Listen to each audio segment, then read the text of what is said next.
ದಲಿತರದು ಬಡವರು ಬಡವರಾಗೆ ಇರಬೇಕು. ಏನಂದ್ರೆ ಉಳ್ಳವರು ಕಿರುಗಳು ಹೇಳ್ತಾರೆ, ಉಳ್ಳವರು ಶಿವಾಲಯ ಮಾಡ್ತಾರೆ, ನಾನೇನು ಮಾಡಲೇ ಬಡವನು, ಎನ್ನ ಕಾಲೇ ಕಮ್ಮ ದೇಹವೇ ದೇಗುಲ ಶಿರವೇವನ್ನು ಕಲಿಸವಯ್ಯ ಅಂತೇಳಿ ಹೇಳ್ದಂಗೆ ಬಡವರು ಬಡವರಾಗಿ ಹೆಂಗಿದಾರೋ ಹಂಗೆ ಹಳ್ಳಿಗಳಲ್ಲಿದ್ದಾರೆ.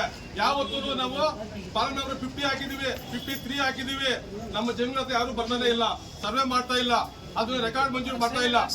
ಸುಮಾರು ದಿನಗಳಿಂದ ಇಲ್ಲೆಲ್ಲ ಇರ್ತಾರೆ. ನಮ್ಮ ದಲಿತರೆಲ್ಲ ಸರ್ವೆ ನಂಬರ್ ಕೊಟ್ಟಿದ್ದೀವಿ, ಎಲ್ಲ ಹಳ್ಳಿಗಳಿಗೂ ಸರ್ವೆ ನಂಬರ್ ಕೊಟ್ಟಿದ್ದೀವಿ.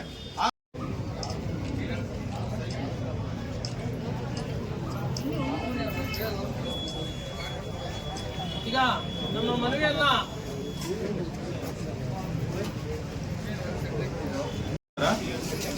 ದಲಿತ ಸಂಘರ್ಷ ಸಮಿತಿ ಚಿಕ್ಕಬಳ್ಳಾಪುರ ತಾಲೂಕು ಶಾಖೆ ವತಿಯಿಂದ ಈ ದಿನ ಏನು ಈಗ ಪ್ರತಿಭಟನೆ ಮಾಡಿದ್ದೀರಿ, ಇದರಲ್ಲಿ ಬಹುಮುಖ್ಯವಾಗಿ ಕೇಳ್ತಾ ಇರೋದು ನಮೂನೆ 50, 53, 57 ಅರ್ಜಿಗಳು, ಮತ್ತು ಅದರಂತೆ ಸಾಗುವಳಿ ಚೀಟಿ ಕೊಡಬೇಕು.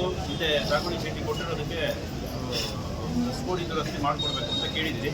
ಇದರಲ್ಲಿ ಸರ್ವೆ ನಂಬರ್ ವೈಸ್ ನೀವು ಮನವಿ ಪತ್ರ ಕೊಟ್ಟಿದ್ದೀರಿ. ಈಗಾಗಲೇ ಮಾನ್ಯ ಕಂದಾಯ ಸಚಿವರ ಆದೇಶದಂತೆ ಈಗ ನಾವು ಎಲ್ಲನೂ ಈ ಪ್ರತಿಯೊಂದು ಫಾರ್ಮ್ಸ್ ಅಂದರೆ ನಮೂನೆ 50, 53, 57 ಎಲ್ಲನೂ ಡಿಜಿಟೈಸ್ ಆಗಿಬಿಟ್ಟಿದೆ. ನಮ್ಮಲ್ಲಿ 13,500 ಅಪ್ಲಿಕೇಶನ್ಸ್ ಇದೆ ಬಾಕಿ, ಅದು ಎಲ್ಲ ಪ್ರೋಸೆಸ್ಸಲ್ಲಿದೆ. ಅಂದರೆ ಹೋಗಿ ಫೀಲ್ಡ್ ವೆರಿಫಿಕೇಶನ್ ಆಗ್ತಾ ಇದೆ. ಅರ್ಹರಿಗೆ ಎಲ್ಲ ಅರ್ಹತೆ ಇರೋವಂಥವ್ರಿಗೆ ಅಲ್ಲಿ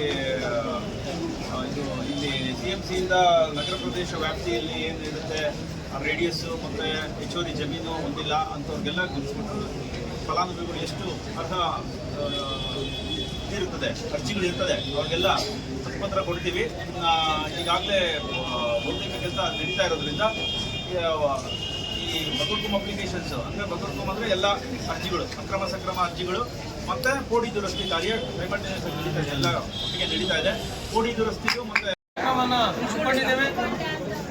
ಕಾರಣ ಏನಂದ್ರೆ ಸುಮಾರು ವರ್ಷಗಳಿಂದ ಬಕುರ್ಕುಮ್ ಸಾಗುವಳಿಗೆ ಅರ್ಜಿಗಳು ಹಾಕೊಂಡಿರ್ತಕ್ಕಂಥ ದಲಿತರಾಗಿರ್ಬೋದು, ಹಿಂದುಳಿದವರು, ಅಲ್ಪಸಂಖ್ಯಾತರು ಎಲ್ಲರೂ ಒಳಗೊಂಡಂತೆ ಅರ್ಜಿಗಳು ಹಾಕ್ಕೊಂಡಿದ್ದಾರೆ. ನಮೂನೆ 50 ಕೋಲಾರ ಜಿಲ್ಲೆ ಇದ್ದಾಗ ಹಾಕಿದ್ದಾರೆ, ಅವು ಕೆಲವು ಉಳ್ಕೊಂಡಿದ್ದಾವೆ. ನಮೂನೆ 53 1998, 2000 ಮಧ್ಯದಲ್ಲಿ ಹಾಕೊಂಡಿರ್ತಕ್ಕಂಥ ಅರ್ಜಿಗಳು ಇವತ್ತಿಗೂ ಸಾವಿರಾರು ಅರ್ಜಿಗಳು ಅದನ್ನು ಸಾಗುವಳಿ ನೀಡದೆ ಹಾಗೆ ಬಾಕಿ ಇಟ್ಕೊಂಡಿದ್ದಾರೆ. ಅದು ಏನು ಕಾರಣ ಅಂತ ಅವ್ರಿಗೆ ಗೊತ್ತಾಗಬೇಕು. ಈಗ ನಾವು ಸಾಕಷ್ಟು ಸಾರಿ ಮನವಿ ಮಾಡಿದಾಗ ಸರ್ವೇರ್ ಬರ್ತಾರೆ, ಸರ್ವೆ ಮಾಡ್ಕೊಂಡು ಹೋಗ್ತಾರೆ, ಆದರೆ ಅದು ದರ್ಖಾಸ್ತು ಕಮಿಟಿಗೆ ಬರ್ತಾ ಸಲ್ಲಿಕೆ ಆಗದೆ ಪೆಂಡಿಂಗ್ ಆಗೋಗಿ ರಿಜೆಕ್ಟ್ ಆಗಿದೆ. ಕಾರಣ ಅದು ಹಣಬಲ, ಯಾರು ದುಡ್ಡು ಕೊಡ್ತಾರೆ ಅವ್ರು ಮಾತ್ರ ಮಾಡೋಂಥ ವ್ಯವಸ್ಥೆ ಇತ್ತು. ಈಗೇನೋ ತಹಸೀಲ್ದಾರ್ ಅವರು ಆ ರೀತಿ ನಡೆಯೋದಿಲ್ಲ, ಎಲ್ಲ ನಾವು ಡಿಜಿಟಲೈಸ್ ಮಾಡ್ತಾ ಇದ್ದೀವಿ, ಕಂದಾಯ ಸಚಿವರು ಹೇಳಿದ್ದಾರೆ ಅಂತೇಳಿ ಭರವಸೆ ಪಟ್ಟಿದ್ದಾರೆ. ನೋಡೋಣ, ಈ ಒಂದು ಬೇಡಿಕೆಗಳೇನಾದರೂ ನಮಗೆ ಈಡೇರದೇ ಇದ್ದಲ್ಲಿ ನಾವು ಮುಂದಿನ ಹಂತದಲ್ಲಿ ಉಗ್ರವಾದ ವಿವಿಧ ಹಂತದ ಜಿಲ್ಲಾ ಮಟ್ಟದ ಹೋರಾಟವನ್ನು ನಾವು ಹಮ್ಮಿಕೊಳ್ತೀವಿ ಅಂತೇಳಿ ನಾವು ಅಧಿಕಾರಿಗಳಿಗೆ ಇವತ್ತು ಒತ್ತಾಯವನ್ನು ಮಾಡ್ತಾ ಇದ್ದೀವಿ, ಎಚ್ಚರಿಕೆಯನ್ನು ಸಹ ಕೊಡ್ತಾ ಇದ್ದೀವಿ.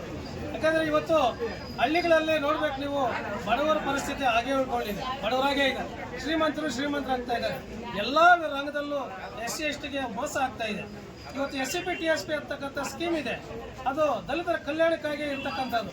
ನಮ್ಮ ಸರ್ಕಾರಗಳು ಏನೋ ಒಂದು ಯೋಜನೆ ಇಟ್ಕೊಂಡು ಅದನ್ನು ಉದ್ದೇಶ ಇಟ್ಕೊಂಡು ಮಾಡಿದ್ದಾರೆ, ಆದರೆ ಆ ಕಲ್ಯಾಣ ಕಾರ್ಯಕ್ರಮಗಳು ಬಡವರಿಗೆ ಸೇರ್ತಾ ಇಲ್ಲ. ಇವತ್ತು ಬಡವರ ಹೆಸರಿನಲ್ಲಿ ಬೇರೆಯವರು ಕೊಳ್ಳೆ ಹೊಡಿತಾ ಇದ್ದಾರೆ. ಒಂದು ಉದಾಹರಣೆ ಹೇಳಬೇಕಾದ್ರೆ, ಒಂದು ಕೃಷಿ ಇಲಾಖೆಯಲ್ಲಿ ಏನಾದರೂ ಒಂದು ಸೌಲಭ್ಯ ಸಿಗಬೇಕಾದ್ರೆ ಕ್ಯಾಸ್ಟ್ ಇನ್ಕಮ್ SCಗಳದಿರ್ತದೆ, ಆದರೆ ಅದನ್ನು ತಗೊಂಡಿರೋನು ಬೇರೆ ಜಾತಿಯವರಾಗಿರ್ತಾರೆ. ಇದನ್ನು ತನಿಖೆ ಮಾಡಬೇಕಂತ ಕೂಡ ನಾವು ಒತ್ತಾಯ ಮಾಡಿದ್ವಿ. ಸಾಕಷ್ಟು ಸಮಸ್ಯೆಗಳಿದ್ದಾವೆ.